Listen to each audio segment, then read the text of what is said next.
So I'm doing a recap of the structure of an atom, and I'll talk about ionic charges as well. First, we'll start with an atom. I'm going to give this 2 protons and 2 neutrons. I'm going to give this 2 electrons. Because this atom has 2 protons, it is helium. Because it has 2 protons and 2 neutrons, the atomic mass,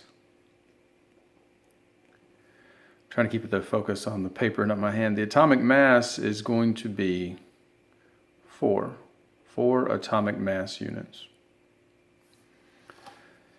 If I draw another helium atom, and I give it 3 neutrons,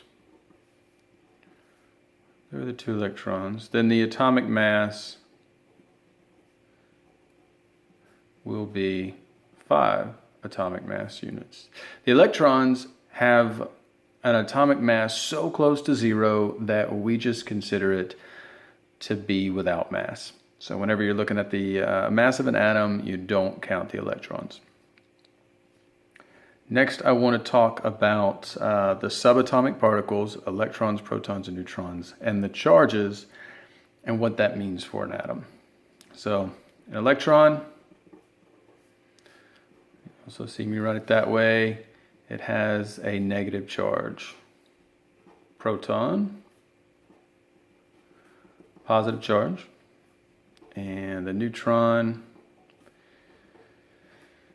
is a neutral charge. I can draw that line to make sure that you know that's a 0.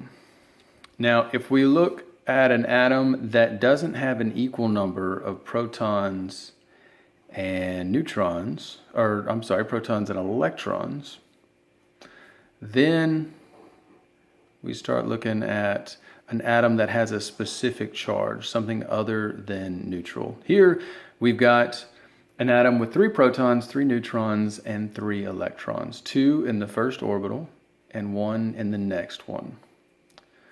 So this has a charge of +3, -3. 3 protons, 3 electrons, which gives it a neutral charge. If I draw another atom, give it 3 protons, we'll give it 2 neutrons, and oops, that's supposed to be in another energy level. Here we go. 4 electrons. Now we've got our 3 protons, 4 electrons. This atom now has a negative charge. That means this atom is an ion. An ion is an atom with a positive or negative charge.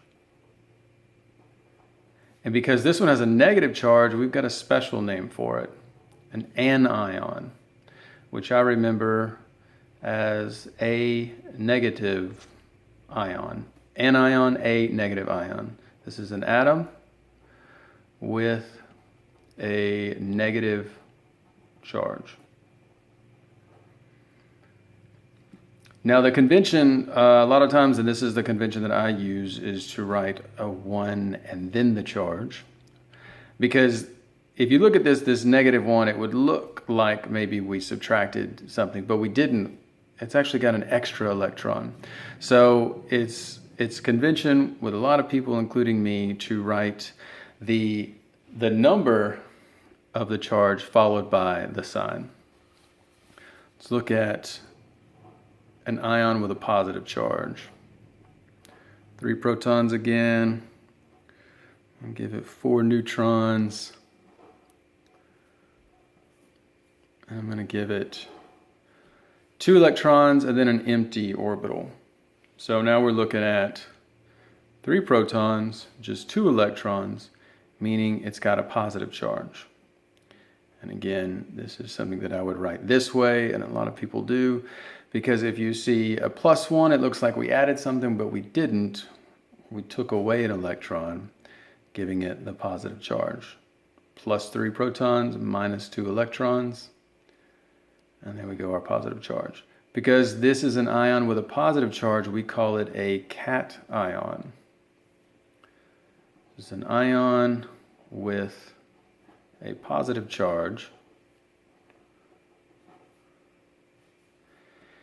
And I guess maybe one way you can remember cation, the T is a plus. That might help you remember that this is a cation. If nothing else, looking at an anion, a negative ion, if you remember that one, it's a negative, then the cation must be positive.